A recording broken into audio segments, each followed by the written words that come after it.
এবং কাঠালিয়ায় আমি আপনাদের কাছে ক্ষমা প্রার্থনা করছি। এখন আমার ওইভাবে যাওয়া হয়নি, আমি যাব, কিন্তু আমি জানি যে আমাদের এখানে ইনফ্রাস্ট্রাকচার, রুরাল ইনফ্রাস্ট্রাকচার আমাদের অনেক ঘাটতি আছে, অনেক রাস্তা ভালো নেই, অনেক কালভার্ট নেই, এখানে যে কাজগুলো হয়েছে সেগুলো নষ্ট হয়ে গিয়েছে। এবং দুর্ভাগ্য হলেও সত্য, পিরোজপুর, ভোলা, বরিশাল বিভিন্ন জেলাতে উন্নয়ন প্রকল্প থাকার সত্ত্বেও ঝাড়খণ্ডে কোনো উন্নয়ন প্রকল্প নেই। এই যে LGED, লোকাল গভর্নমেন্ট যে ডিপার্টমেন্ট রুরাল ডেভেলপমেন্ট, এদের কোনো উন্নয়ন প্রকল্প ঝাড়খণ্ডের জন্য নেই। আমি মাননীয় আপনার LGED মিনিস্টারের সাথে কথা বলেছি, মাননীয় প্রতিমন্ত্রীর সাথে কথা বলেছি, এবং তাদের সাথে কথা বলার প্রেক্ষিতে আমি একটা ডিও লেটার দিয়েছিলাম ঝাড়খণ্ডে উন্নয়ন প্রকল্প তৈরি করার জন্য। আপনার শুনে খুশি হবেন, বাংলাদেশের ইতিহাসে সর্বপ্রথম সবচেয়ে দ্রুততম সময়ের মধ্যে আমার ডিও লেটার পাওয়ার 2 দিনের মধ্যে DPP করার কাজ তারা শুরু করে দিয়েছে।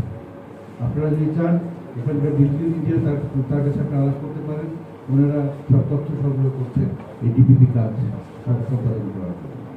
আমরা সিদ্ধান্ত নিয়েছি বাংলাদেশে এই প্রথম আমরা বটম আপ প্ল্যানিং অ্যাপ্রোচের মাধ্যমে এই DPP তৈরির কাজ সম্পন্ন করব। তার অর্থ হলো প্রত্যেকটা ইউনিয়নে আপনারা সাথে থাকবেন, যারা মিডিয়া কর্মী আছেন, সরকারি কর্মকর্তা থাকবে, রাজনৈতিক কর্মী থাকবে, শুধুমাত্র বিএনপি না, অন্যান্য রাজনৈতিক কর্মী থাকবে। তারা একটা ইউনিয়নে যাবে, এরকম একটা রুমের মধ্যে ইউনিয়নের যারা একটু নলেজেবল ব্যক্তি, একজন শিক্ষক, মসজিদের ইমাম বা জনপ্রতিনিধি অতীতের বা বর্তমান, তাদেরকে নিয়ে বসবে এবং ইউনিয়নের যে উন্নয়নের বড় বড় কী চ্যালেঞ্জ আছে এবং প্রায়োরিটি ভিত্তিতে কোন কোন কাজটা করা উচিত, এই তথ্য ওখান থেকে সংগ্রহ করে আনা হয় এবং সেই তথ্যের ভিত্তিতে ঝাড়খণ্ডের জেলার যে উন্নয়ন প্রকল্প, এইটার ডেভেলপমেন্ট প্রজেক্ট প্রপোজাল বা DPP এইটা তৈরি করা হবে।